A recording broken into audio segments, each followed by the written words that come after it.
네, 안녕하세요. SK증권의 이재규입니다. 오늘부터 제가 결정적 한수라는 코너를 진행하게 됐는데, 오늘 우리나라 시장에서 어떤 일이 있었고 내일은 어떤 일이 있을지에 대해서 좀 면밀하게, 어떻게 보면 실전 투자자의 입장에서 좀 설명드려보도록 할 테니까 많은 시청 부탁드리고요. 오늘 시장이 너무 어려웠습니다. 굉장히 많이 빠졌죠. 우리나라가 오늘 사이드카까지 걸리면서 급락이 나왔는데, 이런 시장에서 사실 시장이 무조건 좋을 것이다 라고 말씀드리는 것은 굉장히 위험하다라고 저는 생각을 하고 있거든요. 그동안 뭐 시장에 대해서 긍정적으로 표현을 많이 했든, 우리나라가 PER이나 PBR 기준으로 봤을 때 코스피와 코스닥이 추가 상승할 수 있을 만한 여력이 있다라고 하더라도, 이 정도의 하락이 나왔을 때는 우리가 분명히 경계할 필요는 있거든요. 제가 그 부분에 대해서 오늘 이래저래 좀 설명드려보도록 할 테니까, 너무 힘든 하루였지만 좀 힘을 얻어가셨으면 좋겠고요. 제가 월요일이랑 수요일에만 이 코너를 진행을 할 거거든요. 일주일에 2번밖에 안 하니까 굉장히 한번 열심히 해보도록 하겠습니다. 반갑고요. 오늘부터 이제 결정적 한수 진행해 보도록 하겠습니다. 자, 일단 시장에 대해서 좀 이야기를 나눠볼게요. 시황에 대해서 좀 이야기를 하고요. 수급에 대해서 이야기를 하고, 오늘 우리나라 시가총액 상위 종목들 중에서 어떤 종목들이 변동성이 나왔는지 좀 보도록 하겠습니다. 자, 일단 뭐 시가총액 상위주들이 오늘 완전히 다 팔았어요. 굉장히 위태로운 장이었고, 실제로 이제 코스피 종합주가지수 같은 경우도 낙폭이 굉장히 크게 나왔죠. 오늘 코스피가 5.2% 하락을 했고요. 코스닥 같은 경우는 뭐 보시다시피 4.4% 하락이 나왔는데, 낙폭 기준으로 봤을 때는 뭐 근래 들어선 가장 큰 낙폭이었죠. 올해 들어서는 계속해서 올라와주는 모습이었는데, 오늘 낙폭이 좀 나오면서 개인 투자자분들께서는 좀 근심 걱정이 많지 않았을까라고 생각이 되는데, 저는 기본적으로 여러분들께 말씀드리고 싶은 게, 주식 투자는 저는 결국에는 대응이라고 생각을 하거든요. 우리가 뭐 기업에 대해서 예상을 하고 주가 흐름에 대해서 예측을 하고, 앞으로 뭐 FOMC 회의에서 금리 인상이 몇 번이 될 것이고 인하가 몇 번이 될 것이고, 이런 부분도 당연히 우리가 공부를 해야 되지만, 기본적으로 매매에 대해서 우리가 접근을 했을 때 어떤 종목을 살지, 어떤 업종을 살지, 비중 조절 어떤 식으로 할지, 뭐 이런 부분들에 대해서 우리가 공부하는 게 저는 가장 중요하다라고 생각을 하기 때문에, 그와 관련되어 있는 관점에서 우리나라 코스피 시가총액 상위주들과 그리고 코스닥 시가총액 상위주들 어떤 흐름이 나왔는지 좀 간단히 짚어보도록 하겠습니다. 자, 일단 코스피 먼저 보시도록 하죠. 그리고 지금 여기 우리 시청자분들 채팅 많이 해주시는데, 제가 오늘 첫날이라서 잘 못 볼 수 있어요. 조금 이따가 좀 제가 여유가 생기면 보면서 인사도 드리고, 뭐 적어주신 글에 대한 답변도 드릴 테니까 끝까지 한번 보셨으면 좋겠고, 자, 일단 좀 말씀을 드려볼게요. 일단 코스피는 많이 빠졌습니다. 근데 이렇게 시장이 빠질 때 걱정하지 말자라고 말씀드리기는 저는 개인적으로 굉장히 어렵거든요. 제가 지난주 수요일에 클로징 벨을 하면서 우리나라 시장이 그래도 좀 괜찮지 않겠습니까? 라는 의견을 드렸는데, 사실 오늘처럼 이렇게 5%대 음봉이 나오면 주식 매매를 해본 적이 있는 사람이라면 저는 경계를 할 것이다 라고 생각을 하거든요. 우리 시청자분들은 어떻게 생각하시는지 모르겠는데, 일단 이렇게 하락이 크게 나오게 되면 우리가 반대 매도도 좀 생각을 해봐야 되고요. 우리가 CFD라고 이야기를 하죠. 재작년에도 한번 폭락이 나온 적이 있는데, 물량이 나올 만한 여러 가지 모멘텀들이 갑자기 생길 수가 있어요. 그러니까 이게 반도체 업황이 안 좋아졌거나 2차 전지가 안 좋아졌거나 뭐 제약바이오가 안 좋아졌다라는 그런 관점이 아니라, 수급적인 문제가 만들어질 수가 있기 때문에 시장이 일단 이렇게 밀리면 경계를 해야 됩니다. 그러니까 이렇게 밀리면 무조건 올라간다라고 저는 말씀을 잘 못 드리거든요. 실제로 매매하시는 분들은 제 말을 꼭 새겨 들으셨으면 좋겠고, 최근에 이제 주식 투자를 오랜만에 다시 하시거나 새로 하시는 분들 같은 경우는 지금 이런 장에서는 신용이라든지 미수 같은 건 쓰시면 안 돼요. 저도 개인적으로 우리 시장이 여기서 어느 정도 버텨주고 반발 매수가 들어오면서 다시 한번 올라갈 확률이 높다라고 보고 있는데, 그럼에도 불구하고 지금은 강력하게 베팅하는 상황은 아니라는 말씀을 좀 드리고 싶습니다. 그래서 이제 뭐 시장에 대해서 여기 지금 화면 잠깐 보시면 아시겠지만, 코스피 시총 상위주들 오늘 다 파란색이에요. 코스피 다 밀렸고요. 코스닥 같은 경우는 에코프로랑 뭐 ABL 바이오 같은 경우는 지난주에 많이 밀렸어서 그런지 오늘 좀 살아났는데, 전체적으로 너무 안 좋았죠. 수급이 일시적으로 많이 들려서 나갔다라고 보시면 좋을 것 같고요. 추가적으로 외국인들과 기관들의 수급을 보면 엉망입니다. 지금 개인 투자자가 코스피에서 4조 5천억을 매수했거든요. 제가 본 수치 중에서는 가장 많이 매수를 한 것 같습니다. 개인 투자자가 매수를 했다라고 해서 그게 문제라는 뜻이 아니에요. 하지만 이렇게 자금이 많이 들어온 다음에 시장이 조정받을 때 대응하는 게 어렵다라는 말씀 드리는 거거든요. 그렇기 때문에 이렇게 수급이 많이 들어온 것은 무조건 긍정의 시그널로 보기에는 어렵다라는 말씀까지 추가적으로 드려보도록 하겠습니다.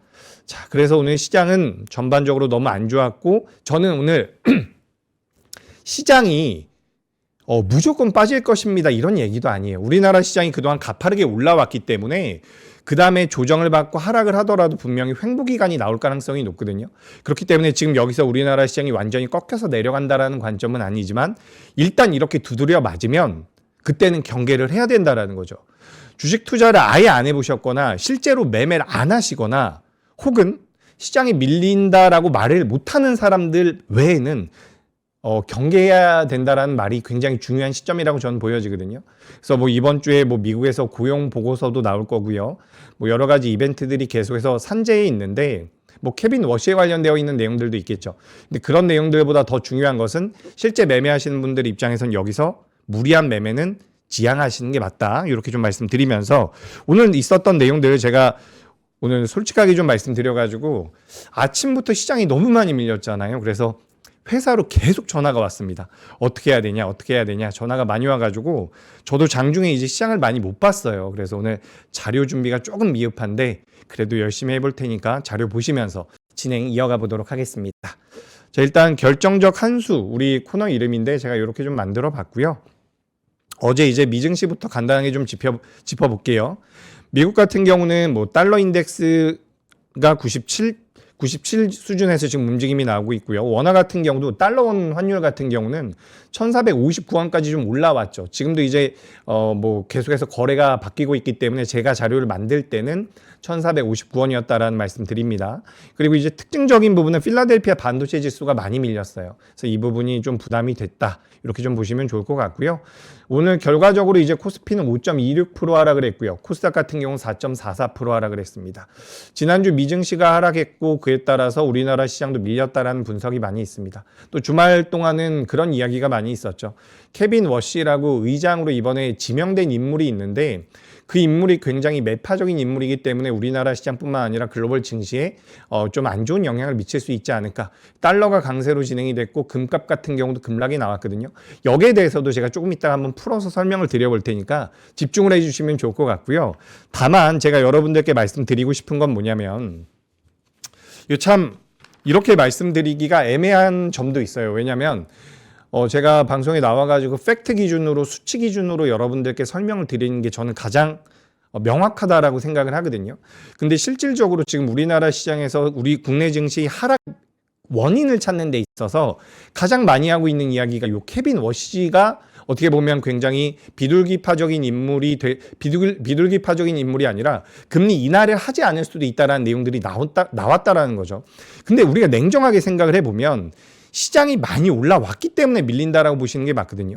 시장이 많이 올라왔기 때문에 밀리는 데 있어서 명분이 후행적으로 붙고 있다라고 저는 생각을 하고 있습니다. 그래서 우리가 사실 케빈 워시에 대해서 여러 가지 분석들을 하고 있는데, 이분이 지금 2월 말에 청문회가 있을 거예요. 그 청문회에서 어떤 이야기를 하는지가 전 어떻게 보면 포인트가 될 가능성이 높다라고 생각을 해요.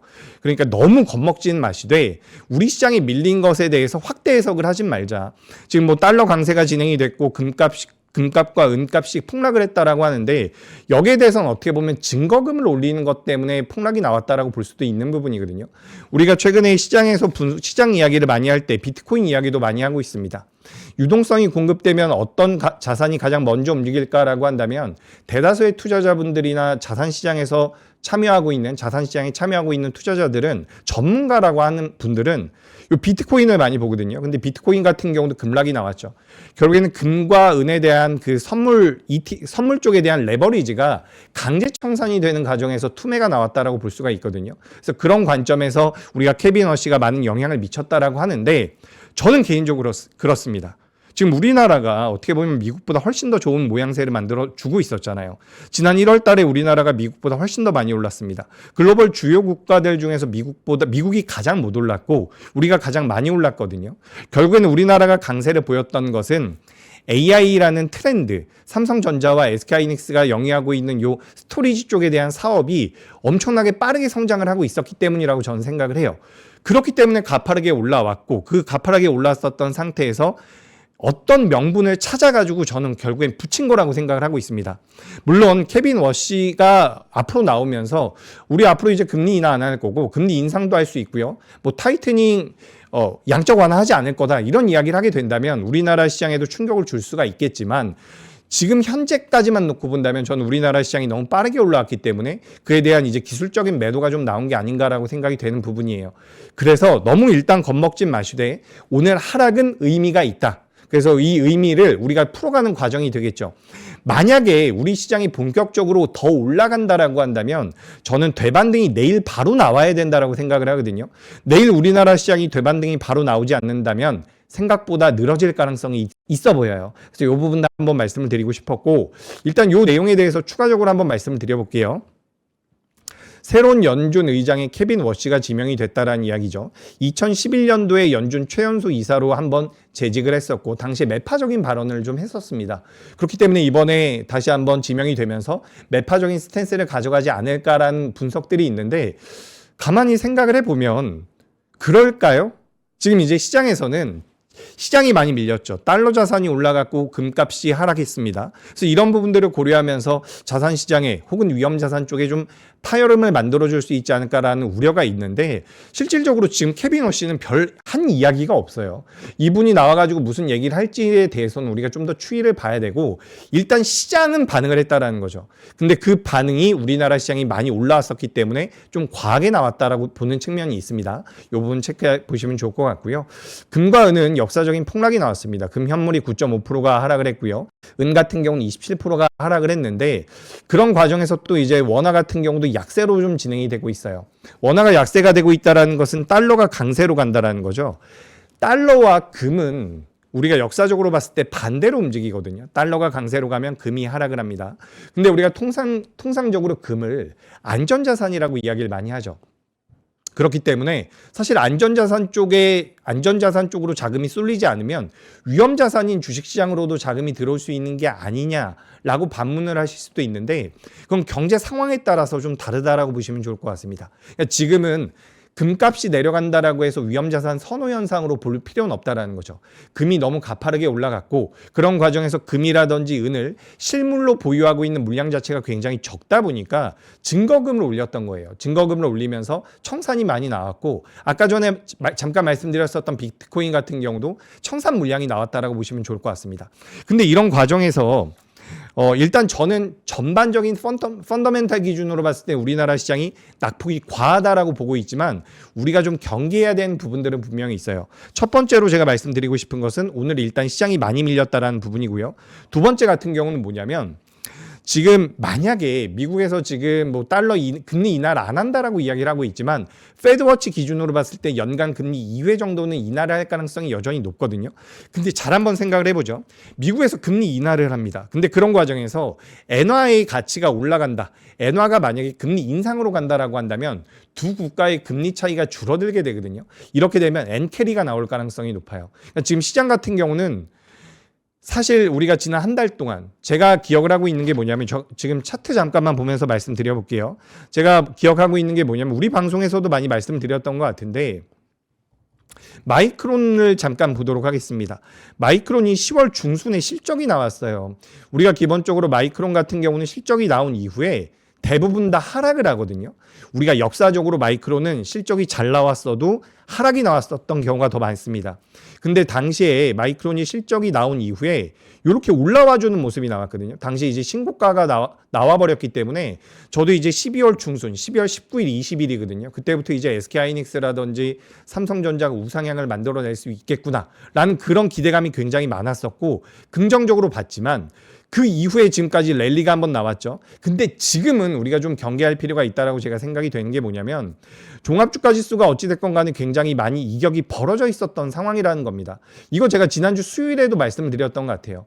우리가 작년 10월 달에 코스피 기준으로 했을 때 이격도가 100% 넘게 100%가 아니죠. 28%, 30% 정도 벌어졌던 상황이고 지난주 수요일에도 그 정도 벌어졌던 상황이거든요. 그래서 제가 여기서는 자금이 더 들어오기가 좀 어렵습니다라는 말씀을 드렸었는데 그런 과정에서 이렇게 좀 차익 물량이 나왔다라는 거죠.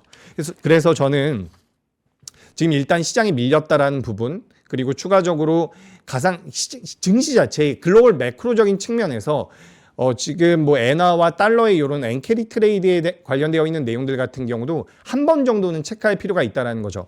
제가 그러니까 12월 중순에 마이크론이 실적이 나오고 나서 개인적으로는 지표에 대해서 별로 관심이 없었거든요. 우리가 이번 주 6일 날 뭐 고용 지표가 나오게 됩니다. 실업률도 나올 것이고요. 거기에 대해서 우리가 지표들을 계속해서 추적을 해오는데 저는 개인적으로 한 달 정도는 지표에 대해서 별로 관심이 없었어요. 그게 뭐냐면 우리 시장에 대한 자신감이었거든요. 코스피가 매수하면 올라가고 코스닥이 매수하게 되면 올라가고 이런 형태가 계속해서 이어졌기 때문에 대다수의 투자자분들은 우리 시장에 대해서 어떻게 보면 굉장히 큰 믿음을 가지고 있었다라는 거죠. 그래서 저는 지금이 어떻게 보면은 굉장한 경계가 필요하다. 근데 제가 여기서 경계를 하셔야 됩니다라는 말씀을 드리면 간혹가다 좀 오해하시는 분들이 계신데 경계가 필요하다라는 것은 주식을 전부 다 매도하고 주식시장을 떠나야 됩니다라는 관점이 아닙니다. 주식 비중을 조절할 필요가 있다는 거예요.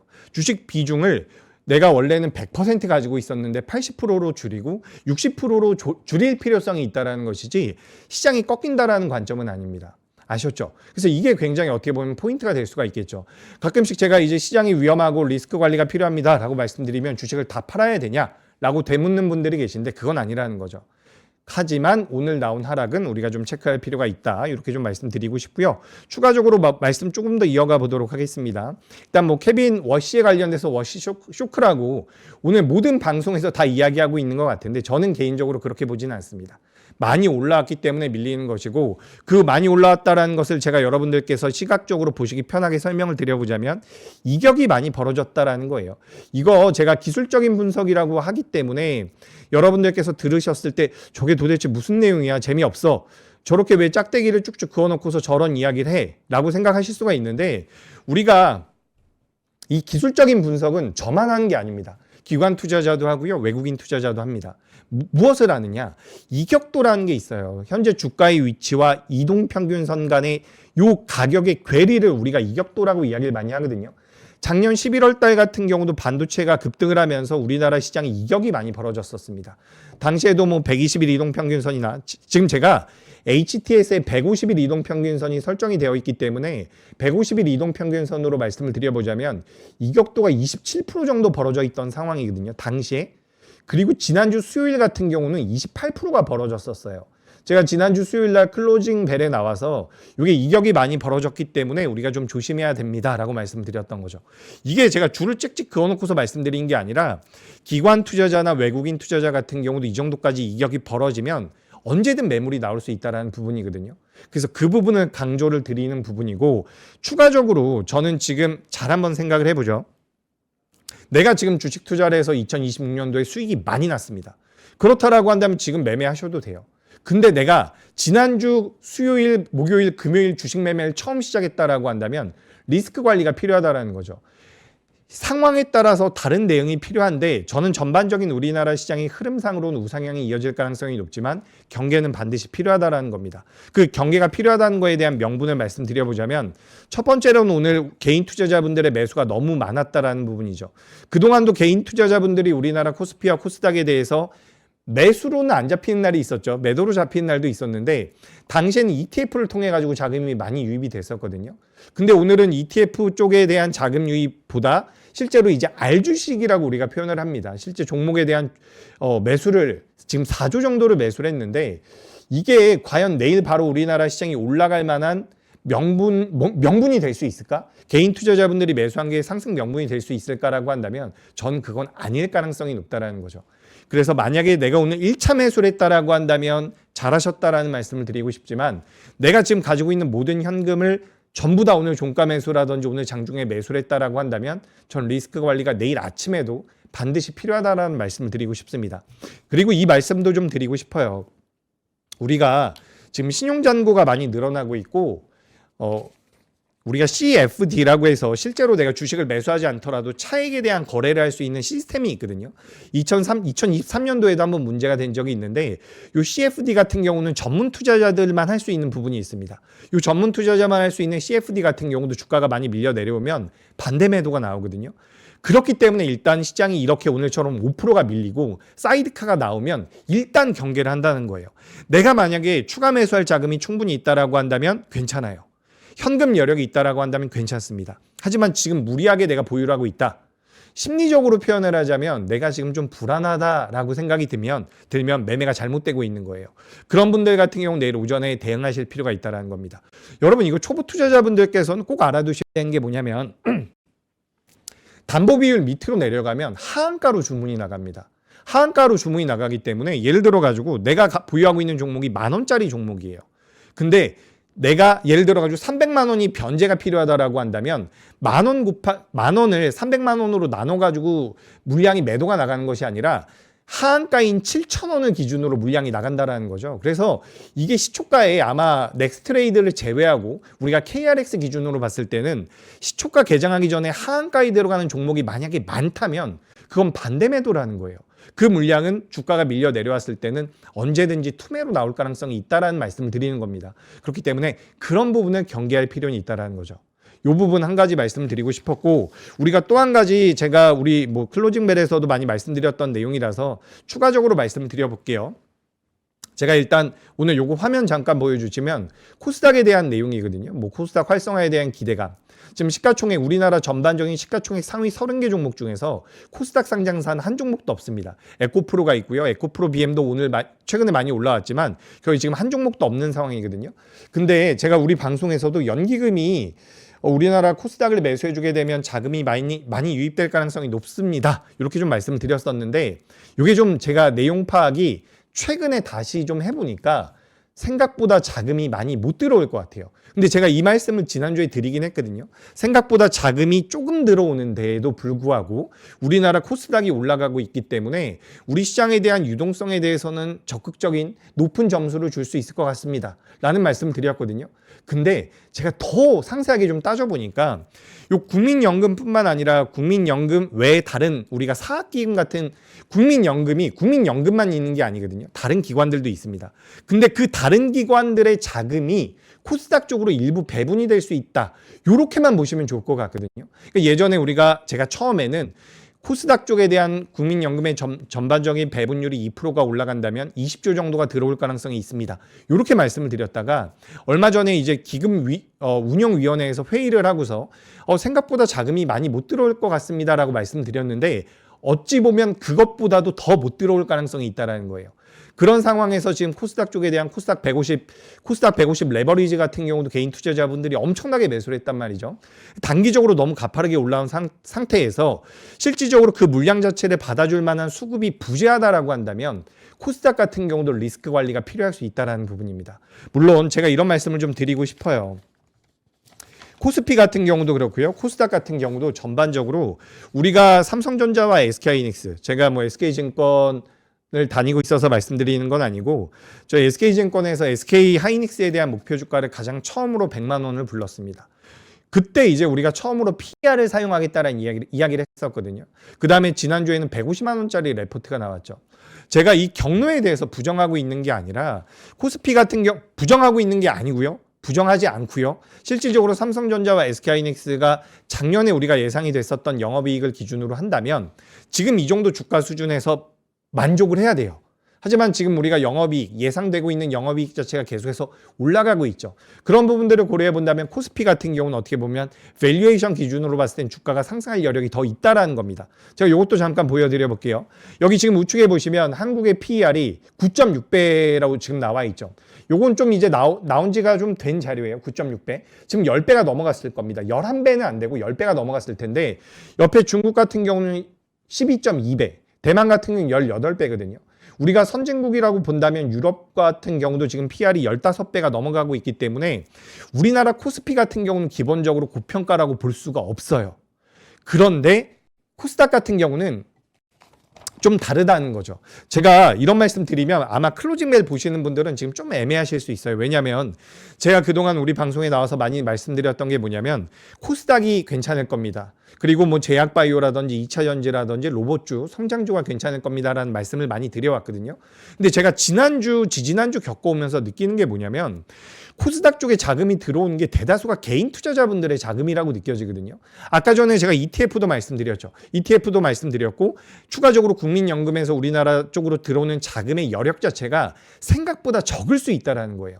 그렇다라고 한다면 지금 코스닥은 어떻게 보면 약간의 과열일 수 있다는 겁니다. 그러니까 제가 지난주, 지지난주까지는 코스피보다는 코스닥이 좀 더 매력적일 수 있습니다라는 주장을 해왔다라고 한다면 단기간에 800포인트에서 900포인트에서 1100포인트를 넘어갔거든요. 이런 과정에서 저는 어느 정도 왜곡이 됐다라고 지금 생각을 하고 있어요. 저는 지금 현재 상황에서는 코스피가 더 매력적일 수 있다라는 말씀을 드리고 싶습니다. 그래서 지금 시장이 조정을 받으니 코스닥 쪽이 좀 더 매력 있다라는 이야기가 들릴 수가 있는데 일단 코스피 같은 경우 기본적으로 밸류에이션 기준으로 봤을 때 지금 고평가가 아니라는 거예요. 기본적으로 5년 평균, 3년 평균치를 놓고 보고 2026년도에 예상이 되고 있는 EPS 상향치를 본다면 우리나라 시장은 여기서 저평가라는 이야기까지 할 수가 있다는 거죠. 그래서 저는 코스피를 다시 보시는 게 맞는 것 같아요. 물론 코스닥에 상장되어 있는 제약바이오라든지 2차전지라든지 로봇 같은 경우도 매력적이라고 생각을 하고 있고요. 반도체 소부장 같은 경우도 매력적일 수가 있는데 제가 가장 우려하는 것은 제가 요즘에 증권사에 회사에 나가 있으면 정말 주식을 한 번도 해보지 않으셨다라고 하면서 쌈짓돈을 가지고 오세요. 근데 지난주 중후반부터 제가 많이 듣는 이야기가 뭐냐면 코스닥을 매수해달라. 코스닥 ETF를 매수해달라는 이야기를 많이 듣고 있거든요. 저도 코스닥 ETF 굉장히 좋아하고요. 뭐 제약바이오에 대해서도 굉장히 좋아하는데 오히려 그런 이야기들이 많이 들리고 있다는 것이 오히려 우리가 2월달과 3월달과 4월달까지 가면 재무를 봐야 됩니다. 재무제표를 봐야 돼요. 결국에 기업들은 실적을 보는 거잖아요. 실적을 본다라고 한다면 전 여전히가 아니라 지금부터는 다시 한번 코스피가 매력적일 수 있다는 거예요. 여러분 오늘 코스피에서 지주사들 한번 봐볼까요? 제가 몇 개 기업 한번 보여드려 보도록 하겠습니다. 일단 뭐 SK 한번 보도록 하죠. SK가 오늘 10% 하락을 했습니다. 종가 부근에 좀 반등이 나와가지고 마이너스 9.9% 정도 하락을 했고요. 우리가 뭐 전력기기라든지 우리나라 뭐 AI 트렌드 쪽에서 가장 큰 수혜를 받을 것이다라고 이야기를 했었던 LS 일렉트릭을 가지고 있는 LS 같은 경우도 보세요. 오늘 12% 하락이 나왔거든요. 이런 기업들 같은 경우는 우리가 재무상 봤을 때는 충분히 저평가되어 있다라고 이야기할 수 있는 부분들이 있거든요. 요즘에 뭐 우리가 지주사 이야기할 땐 한화를 또 빼놓고 이야기할 수 없죠. 이런 한화 같은 기업들도 보시면 오늘 뭐 5% 정도 하락을 했다라는 거죠. 그러니까 이런 기업들이 가격적인 메리트가 생긴 상태이기 때문에 지금 코스닥보다는 어떻게 보면 좀 더 매력적일 수 있다라는 말씀을 드리는 겁니다. 그래서 이거 우리가 이제 밸류적인 측면으로 봤을 때는 최근에 코스닥에 대해서 너무 뜨겁게 움직임이 나왔기 때문에 그 부분들을 고려해 보면 우리가 코스피가 좀 더 매력적일 수 있다. 다시 한번 코스피 쪽을 좀 봐보시는 게 어떨까라는 말씀 이렇게 좀 살며시 조심스럽게 드려보도록 하겠습니다. 전반적으로 그런 시장이 오늘 이어졌다라는 거죠. 그리고 많이 밀렸었던 상태고 여기서 이제 중요한 것은 제가 아까 전에도 잠깐 말씀드렸는데 이게 여러분 진짜로 주식 매매하시는 분들은 제가 좀 소신 발언을 하자면 제 주위에는 이제 전업 투자로 먹고 사는 사람들도 있고요. 주식 투자를 오래 하신 분들도 계신데 오히려 1월달과 2월달 같은 경우는 12월달과 1월달 같은 경우는 주식 매매를 잘 하셨던 분들이 의외로 수익률이 좋지가 않아요. 여러분 주식 투자는 두 가지죠. 한 가지는 투자입니다. 한 가지는 말 그대로 투자예요. 또 한 가지는 뭐죠? 매매입니다. 투자와 매매를 저는 다르게 생각을 하거든요. 투자를 하시는 분들 같은 경우는 장기적인 시계열을 만들어가면서 업황에 대한 분석을 하는 거고 매매라는 것은 그 트렌드를 어느 정도 이용할 필요가 있다는 거죠. 지금 우리나라 시장이 가장 강한 명분은 AI라는 트렌드와 추가적으로 유동성이 공급되고 있다는 부분인데 매매의 관점으로 시장에 접근을 한다면 지금 시장이 어떻게 보면 이해가 되는 부분이 많다라는 거죠. 그래서 저는 지금 시장이 매매의 관점으로도 충분히 매력적이라는 말씀을 드리는데 과거에 주식 투자를 해서 먹고 살았었던 전업 투자자들이 최근 시장에 어떻게 보면 수익률이 저조해요. 생각보다. 왜 그럴까라고 고민을 해보면 기본적으로 개인 투자자분들 중에서 수익을 많이 냈었던 전업 투자자들이 중소형주들을 좀 더 많이 했었고 종목을 보유한다라기보단 치고 빠지는 형태의 매매를 많이 해왔었던 경우가 많다라는 거죠. 그렇기 때문에 오히려 과거에 주식 투자를 해서 수익이 좀 좋았었던 분들이 최근 한 달, 두 달 동안은 약간의 소외감을 느끼고 있는 그런 시장이란 말씀을 드리고 싶습니다. 오히려 종목을 보유해서 투자의 관점으로 보유하신 분들이 수익률이 좋거든요. 예전에 우리도 한번 다룬 적이 있었죠. 60대 여성분들께서 수익률이 가장 좋아요. 그게 수치로 보자면 왜 그러냐면 회전율이 낮기 때문이거든요. 종목을 보유한 채로 놔두는 거죠. 그런 시장이 지금까지 이어져 오고 있었고 지난주, 지지난주부터는 이제 코스닥 쪽으로 자금이 많이 들어왔어요. 제가 우리 클로징벨 하면서 여러분들께 클로징벨 요 코너 말고요. 이 앞 코너 하면서 여러분들께 코스닥이 굉장히 매력적일 수 있습니다라는 말씀들을 많이 드려왔었어요. 그에 대한 명분으로는 지금 뭐 제 요 PPT 한번 보여주시면 말씀드려 볼게요. PPT 한번 보여주십시오. 자, 여기 보시면 코스닥이 1월 달과 2월 달의 연간 수익률 기준으로 가장 높은 시기라는 거죠. 정책적인 모멘텀들을 가장 많이 받는 시장이 시기가 1월 달과 2월 달이라는 부분이고 실질적으로 코스피에 대비해서 코스피 닥 같은 경우는 시장 규모가 7분의 1 수준이거든요. 그렇기 때문에 자금이 들어왔을 때 코스닥 쪽이 훨씬 더 매력적일 수 있다라는 말씀을 드려왔던 거예요. 그래서 저는 개인적으로 우리나라 뭐 제약바이오도 최근에 뭐 ABL 바이오라든지 알테오젠 때문에 한번 조정을 많이 받았지만 그 전에 한번 강하게 시세가 나올 때 굉장히 좀 뿌듯했거든요. 제약바이오도 올라오고 코스닥도 이제 올라오는구나. 뭐 우리 시청자분들 그래도 좀 매매하실 만 하겠구나. 이런 생각을 많이 했었는데 그런 생각을 많이 했었지만 그 2주 동안 너무 과열이 됐다라는 거죠. 여러분 코스닥 150 레버리지라는 상품이 있습니다. 이거 하시면 안 돼요. 뭐 내가 자신 있다라고 한다면 모르겠지만 이게 지수를 추종하는 ETF거든요. 제가 레버리지는 너무 위험하니까 코덱스 코스닥 150을 보여드릴게요. 이게 지금 1월 21일 날 15,000원에서 16,000원까지 6,000원이 올랐으니까 40%가 올라간 거거든요.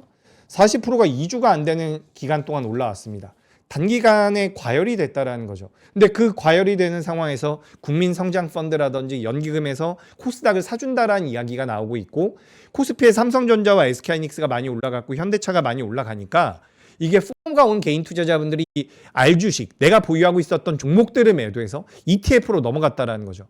근데 이 자금들이 온전히 개인 투자자분들의 자금이라고 한다면 전 오히려 지금 코스닥을 추가적으로 추격하기보다는 오히려 눌림이 나오는 코스피의 우량주들이 좀 더 매력적일 수 있다. 이런 주장을 하고 있는 겁니다. 그래서 이 부분을 한번 안내를 드려보도록 합니다. 아셨죠? 그리고 제가 오늘 이거 처음 하다 보니까 너무 열심히 하고 있는데 물 좀 조금 마셔보도록 하겠습니다. 자, 물도 한잔 했고요. 추가적으로 말씀드려보자면 다행히도 우리나라 시장 마감되고 나서 해외 선물 같은 경우는 낙폭을 좀 줄이고 있어요. 해외 선물 같은 경우는 낙폭을 좀 줄이고 있고 그런 관점에서 뭐 다행이죠. 해외 선물에서 우리나라 뭐 원화 가치 같은 경우도 약세가 좀 완화되고 있는 것 같고요. 그런 관점에서 좀 다행인데 일단은 전반적으로 제가 뭐 반도체도 오늘 준비를 좀 해봤고 2차 전지도 준비를 했고 우리나라 시장에 대한 이번 주에 있을 만한 여러 가지 이벤트 일정에 대해서 준비를 했는데 전 기본적으로 여러분들께 우리 코너를 통해 가지고 말씀드리고 싶은 것은 저는 실제로 투자하시는 분들의 입장에서 좀 말씀을 드리고 싶거든요. 제가 사실 경제학자가 아니잖아요. 제가 무슨 대학교 교수님이 아닙니다. 그렇기 때문에 뭐 앞으로 어떻게 될 것입니다. 여기에 대해서 썰을 푸는 게 아니라 실제로 여러분들께서 오늘은 뭐 반도체를 좀 줄이셔야 되고요. 뭐 지수사가 많이 밀렸고요. 뭐 지난주 금요일부터 엔터와 화장품이 좀 올라왔기 때문에 앞으로 엔터나 화장품 쪽을 좀 보시는 게 좋을 것 같습니다. 이런 의견을 좀 드리고 싶거든요. 제가 근데 지금 어쨌든 우리 회사에 타이틀이라고 하면 좀 그런가요? 제가 어쨌든 증권사 직원이기 때문에 완전히 종목을 찍어서 말씀드리기엔 좀 어려워요. 하지만 제가 전반적인 업종에 대해서는 지금 어떤 업종을 좀 줄일 필요가 있고요. 어떤 업종을 좀 늘릴 필요가 있습니다. 이렇게는 좀 말씀을 드릴 수가 있을 것 같거든요. 그런 관점에서 제가 우리 코너에서는 실제로 투자하시는 분들의 입장을 좀 대변하고 싶어요. 사실 작년에 우리나라 시장이 많이 올라왔죠. 올해 같은 경우도 삼성전자와 SK하이닉스가 많이 올라오면서 종합주가 지수가 많이 올라왔는데 그 과정에서 제가 여러분들께 많이 보여드렸던 게 ADR이라는 지표였거든요. ADR이라는 것은 상승하는 종목과 하락하는 종목 수를 우리가 구분을 해가지고 뭐 85 이상이면 좋은 종목들이 많다, 상승하는 종목들이 많다 이런 관점으로 보시는 건데 우리나라 시장이 5,200포인트, 300포인트 넘어가는 과정에서 ADR이 엄청나게 안 좋았어요. 근데 굉장히 재밌는 게 재밌다라기보단 좀 걱정이 되는 게 최근 일주일 동안, 2주일 동안 이 ADR이 엄청나게 빠르게 올라왔습니다. 특히 코스닥 기준으로 ADR이 많이 올라왔거든요. 그러니까 지금 시장은 단기적인 과열일 가능성이 높다라고 제가 계속해서 말씀드리는 거고 과열이긴 하지만 저는 그래요. 너는 그래서 지금 매수할 거냐 매도할 거냐라고 한다면 저는 매수입니다. 저는 매수인데 비중 조절을 하셔야 된다라는 거고 추가적으로 가장 제가 우려되는 게 뭐냐면 예전에 여러분 2차 전지 기억하시죠? 지금도 저도 이제 고객님들 만나보면 여전히 2차 전지 물려 있다라고 말씀하시는 분들 계시거든요. 2차 전지 어떻게 해야 되냐라고 말씀하시는 분들 많거든요. 근데 이게 여러분 지금은 나는 안 그럴 것 같지만 예를 들어서 제가 이런 자리에서 여러분들께 방송에 나와가지고 2차 전지 좋습니다. 더 올라갈 것 같습니다. 라고 이야기를 했다라고 해봐요. 그럼 이렇게 올라갔다가 여기 이렇게 음봉이 크게 나왔어요. 그럼 여기서 다수의 개인 투자자분들 같은 경우는 매도를 안 합니다. 하기 싫단 말이에요. 매도하기도 싫고 전문가라는 사람들이 나와서도 이거 뭐 다시 한번 대반등 주겠죠라고 이야기한단 말이에요. 그럼 여기서 매도 안 하고 이렇게 밀리죠? 매도 더 못 합니다. 주가 내려가면 이제 물리는 거예요. 장기 투자가 되는 거거든요. 저는 그렇기 때문에 저 매매 되게 오래 했어요. 제가 2002년도부터 매매를 했거든요. 그래서 개인 투자자분들은 시장이 좋을 때는 다 수익 납니다. 다수의 투자자분들이 수익이 나는데 그 수익 일주일 만에 다 뱉어내요. 진짜 그렇거든요. 그래서 저는 항상 우리 방송 나오면 조심하십시오, 조심하십시오라는 말씀 드려요. 저는 개인적으로 굉장히 투기적인 종목을 좋아합니다. 제가 예전에 실전 투자 대회에 나가서도 상도 받았고 저는 빠른 종목도 굉장히 선호하거든요. 방송 오래 보신 분들은 아시겠지만 제가 바이오맨이라고 불리잖아요. 바이오도 좋아합니다. 보수적인 사람이 바이오 종목군들을 좋아하지 않잖아요. 하지만 리스크 관리를 할 줄 모르시면 그런 종목들에 대한 노출도가 너무 높다라는 거예요. 그래서 저는 가장 제가 신뢰하는 게 뭐냐? 어떤 분들은 뭐 연준의 실업률을 본다, 뭐 CPI를 본다, PC를 본다 이런 이야기 하죠. 뭐 환율을 본다, 뭐 경제 지표를 본다 이런 이야기 하는데 저는 솔직하게 말씀드리면 제가 이 클로징벨이랑 되게 사람이 달라 보일 텐데 저는 그냥 가장 제가 신뢰하는 거는 시장의 돈의 흐름이에요. 종합주가지수 기준으로 우리나라 5% 두들겨 맞았는데 이거 아무것도 아니다? 라고 말하면 진짜 둘 중에 하나예요. 둘 중에 하나. 하나는 매매를 안 해봤거나 하나는 시장 밀린다고 말하면 안 되는 사람이거나 저는 그렇게 생각을 하거든요. 종합주가지수가 5% 두드려 맞죠? 종목이 7, 8% 빠지죠? 내일 만약에 우리나라 시장 바로 대반등 나오지 않고 한 번 더 밀리죠? 그럼 이거 반대 매매 나와요. 반대 매매 나올 수 있다니까요. 그러면 경계를 해야죠. 내가 주식 매매를 오랫동안 해왔고 시장에서 살아남았고 라고 한다면 모르겠습니다. 하지만 초보 투자자분들의 입장에서는 손실이 났을 때 그거를 보전해주는 사람은 없어요. 그렇기 때문에 제가 계속해서 경계하자라고 말씀드리는 거고 저는 실제로 시장이 이렇게 밀리면 제가 예를 들어가지고 삼성전자라는 기업을 삼성전자가 여러분 삼성전자 말고 SK하이닉스 할까요? 하이닉스에 대한 관심도가 높으니까 예를 들어가지고 제가 지난주까지 하이닉스가 110만 원 갈 겁니다. 라고 제가 이야기를 했다라고 해요. 근데 만약에 오늘 이렇게 밀렸어. 그럼 저는 제가 틀렸다라고 이야기합니다. 우리가 지금 시장에 나오고 있는 내용들을 분석하고 그에 대해서 내가 예상 경로를 만들고 거기서 투자 아이디어를 만들어내서 투자를 하고 전체적인 그림을 그려가는 것도 좋은데 그게 틀렸을 때 여러분들이 어떻게 할지에 대한 고민이 있어야 된다는 거예요. 지금 시장이 밀릴 거라고 생각하는 투자자분들 별로 없어요. 저도 12월 중순부터 시장이 밀릴 거라고 생각해 본 적이 별로 없거든요. 근데 여기 지금 숫자가 말해주죠. 종합주가지수가 5%가 밀렸다라는 거예요. 여기서는 경계가 필요하다. 경계가 필요한데 그걸 우리가 이겨낼 수 있는 명분이 뭐가 있느냐? 그건 실적이라는 거죠. 우리가 3월 달에 실적 발표 나오고 4월 달부터 뭐 상장 폐지라든지 3월 후반부터는 리스크 있는 종목들은 하시면 안 돼요.